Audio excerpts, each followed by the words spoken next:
இருளில் நடந்த மனிதர்கள் பெரிய வெளிச்சத்தை கண்டார்கள். எங்க? யார் அவங்க? Praise the Lord friends. இன்றைய தினம் மத்தேயு சுவிசேஷத்தின் புத்தகத்தில் நாம் எடுத்து வாசிக்க வேண்டிய பகுதி அதிகாரம் 4 வசனங்கள் 12 முதல் 17 வரைக்கும்.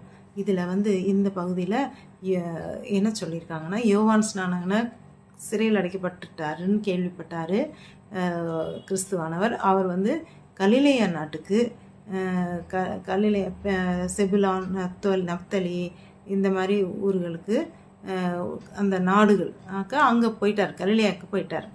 அங்கே வச்சு அங்கே இருந்த மனிதர்களுக்கு அவங்க பேசிக்காக யாருன்னா புறஜாதியார். அவங்களுக்கு யூதர்களை பற்றியோ இது பற்றியும் தெரியாத இருளில் வாழ்ந்து வரும் மனிதர்களாக இருந்தாங்க. தீர்க்க தரிசனத்தில் இருளில் நடந்த மனிதர்கள் ஒரு பெரிய வெளிச்சத்தை கண்டார்கள் அப்படின்னு ஏசாயா தீர்க்கதரிசியின் புஸ்தகத்தில் இந்த பகுதியை, இந்த சம்பவத்தை கிறிஸ்துவானவர் அங்கே போவார் அப்படின்றத குறித்து கூறப்பட்டிருந்தது. அந்த தீர்க்க தரிசனம் நிறைவேறதுக்காக அங்கே போனார்.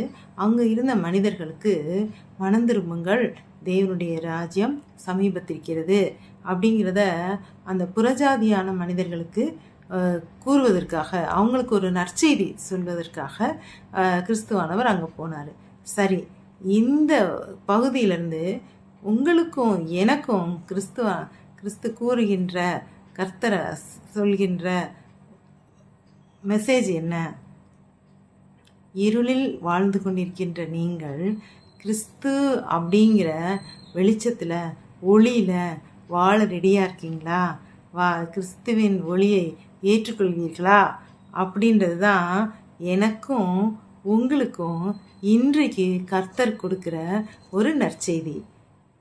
இது போன்ற செய்திகளை தினம் தினம் தெரிந்து கொள்வதற்கு நம்முடைய சேனலை சப்ஸ்கிரைப் பண்ணிக்கோங்க. அல்லேலூயா.